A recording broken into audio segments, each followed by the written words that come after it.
People, good morning. This is Grumpy Dave's Garage. We're going to go over a couple of the comments I've had. Every week I'm going to grab a couple of them. We'll discuss them. The first one's from Clay.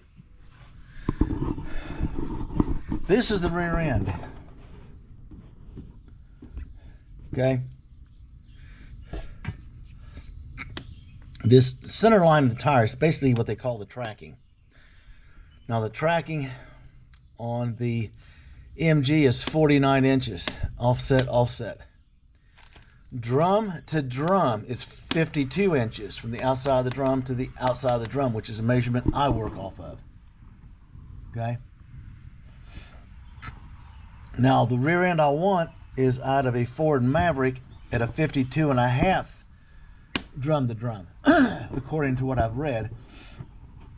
I'll put a tape measure on it. That would give me 2 1/8 inch on each side.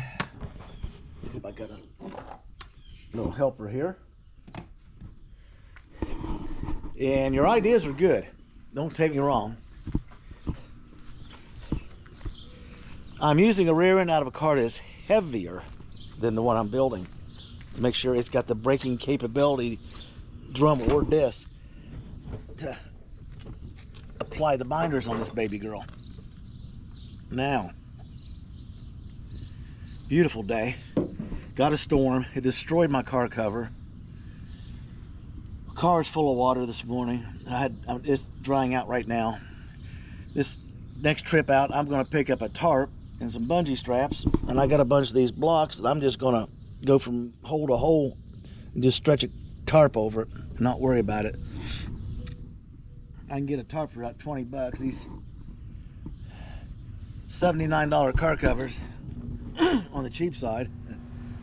I've already gone through 2 of them, and the one before that was a car cover for a car you were storing inside. They said it was waterproof. Well, when it rained, it looked like a wet t-shirt contest for bread out here. You could see every marker light, every bump, everything.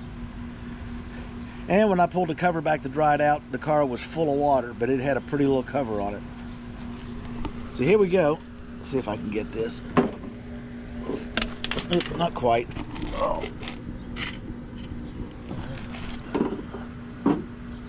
See, it's got metal in it. There's no mud as in mud.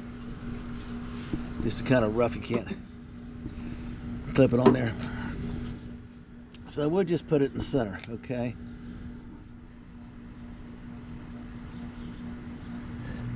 That's how much room I got to play with. So if you come out about 2 1/2 inches, the tire will come out to there, which will make a real nice flare on here. I can widen the tires a little bit. I got room on the inside. So I can go from a 5 or 5.5 to a 7. I think it's the next size up. I can actually even go to a 15 comfortably at a 165, or some manufacturers say that you can put their 170 on the rim, that width.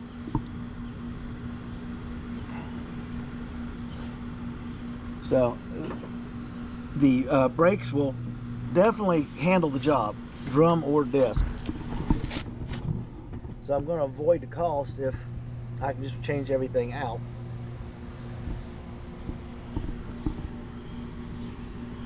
Buying brake parts for a 1970 car versus a newer car with disc brakes is like 1/8 of the price to have all new brakes and everything on it.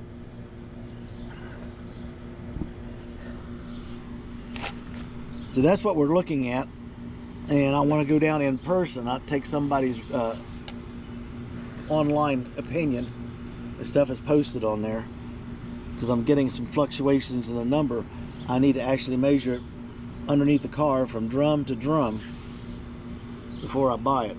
I don't want to get it up here and have a problem with it. I don't like problems. I've had enough of them lately. Now the engine in the infinite glory, which isn't in the car right now, the mock-up. Transmission is sitting almost where it belongs. It's down just a little bit because I jacked it up to put jack stands under it, and then lowered it down to sit on the bell housing. Plus the hydraulic jack is still there, but there's no real pressure on it. It's more of a fail-safe. So that resolves the issue with the rear end at this point. We'll get into it more when we get down to the junkyard on camera and show you what we're doing. Now on the inside, Brittany has a unique feature which Bill brought up about putting the ECM and stuff back here. I just don't want to have to run that much wire through the body of this car. Even though I thought of it too, okay? But give you credit, it made me think for an alternative way to do it.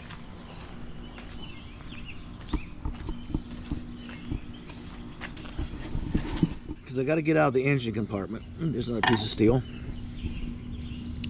Windshield washer bottle and a weatherproof fuse with a snap-on cover, like for marine use or hot rod use where it's exposed to moisture and stuff with the open engine compartments. Right there. Perfect fit. Right here's the heater box. Right here will be the the fuse panel. Right here will be the washer. The charcoal filter thing is gone. It's not coming back.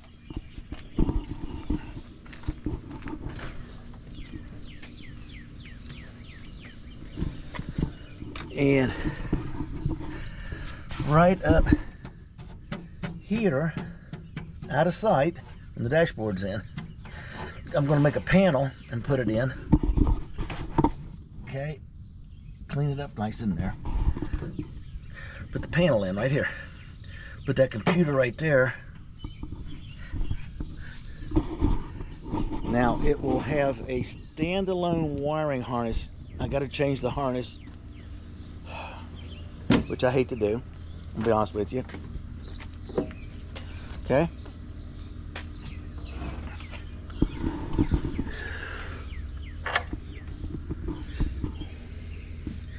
With this panel here and a standalone wiring harness, I can put the computer in there, and right back through here, I can run the wire, drill a hole, big hole, and put a piece of like 3/4 inch seal tight with the rubber line sticking up just to protect it. And I feed all these wires into the engine compartment from here. Okay, and they'll run in here through the firewall area back there and underneath the dash. Or we could do a seal tight here and run everything into the engine compartment, because the computer will be there. This will come up, probably come through here. It's going to be a lot easier to feed that mass of wires up through here. The engine will be a standalone. It also has the connections for a few things and gauges and everything. So that's all dealt with. The secondary one would be a breaker and relays for the electric motor, for the fan, for the windshield wiper electric motor, and the fuel pump. I'll have 12 fuse spots, so I'll be able to fuse everything. I'll put a main fuse on the standalone wiring harness to protect it, and a one for the starter. Sorry about that, I'm just all crudted up today. Sorry about the coffee. So when he told me to put it back there, I started thinking, and then something was going on. I was in here measuring, looked up and saw that, and I said, well, I can mount it under here. You'll never see it unless you get down on your knees and look up underneath the passenger's dash side. The wiring harness will come around, feed right in here. It'll skip the fender well headers, which is a good thing. Go right to the engine. It's a drive-by cable, so I don't have to deal with any of that. And then the wires will come off this harness in here and run back in there, and it'll feed all the digital style gauges that I think my son wants to put in. We're discussing gauges, I don't know. But I got a few adjustments to make. Okay, people? I appreciate your comments. You look at things differently than I do, because I'm staring at it all the time, and you're looking at it occasionally.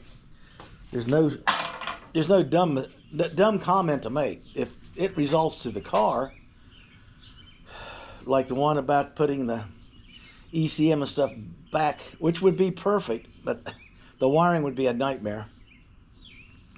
It opened me up to moving the ECM inside the car, which will keep it out of the weather, keep it out of harm's way from the engine heat and everything.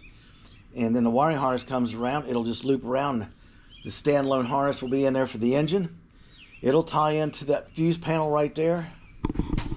And then it'll have one wire, it runs to the rear, which will tie into the circuit breaker box, fuse panel, because it has to be on a relay. That one goes on a relay, and it'll run back, and then you'll have the individual wiring for your brake lights, tail lights, backup lights, marker lights, license plate light,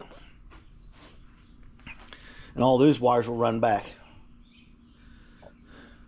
And the sweet thing of it is, there's a track under the car with straps on it that I can take down, which will be cleaned out, that I could run the new fuel line through. It gets a new fuel line. I don't trust this one. It gets a new brake line running back to, it'll tie into the new axle and the brakes back there, and the wires for the build back there. It'll be simple and quick and easy. At least for him anyway. My job is to get it up and get it painted, get the headlights mounted, get the marker lights mounted with pigtails on them. We're doing a couple changes. I found a couple old school turn signals, which is going to look awesome on the front of this thing. It really is going to change it. Got a few things to do. I want to open up the front end so Britt can breathe. That rubber baby buggy bumper on the front, I think, restricts airflow. There's one thing I'm going to need with this LS is air.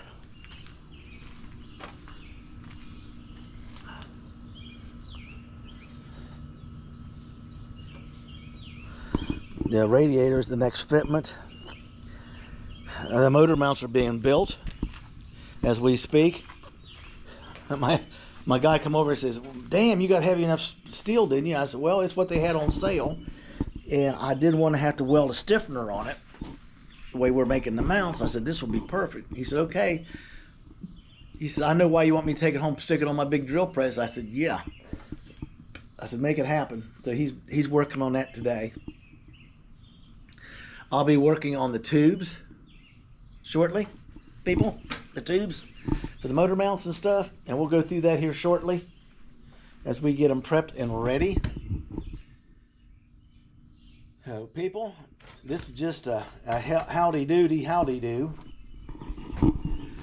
A couple of comments that were impressive. I want to put them out there and give answers to them, give them their due. So get your build on, people. Like, subscribe, and make a comment. If you see something, call it out. If you got a suggestion, call it out. The only dumb comment, other than being just simply a stupid comment about something that doesn't apply, when I get quite a few of those haters, is a comment that could make a difference that you never speak up about. So make your comments, people. I've enjoyed the ones I've got so far. I enjoy your support. I've got these two from Clay and Bob. I think it says Bob. If I got it wrong, I'm sorry. On the ECM placement and the rear axle issue, which is still under work. And I want to thank you. Like, subscribe, and please leave a comment. Get your build on and have a great day.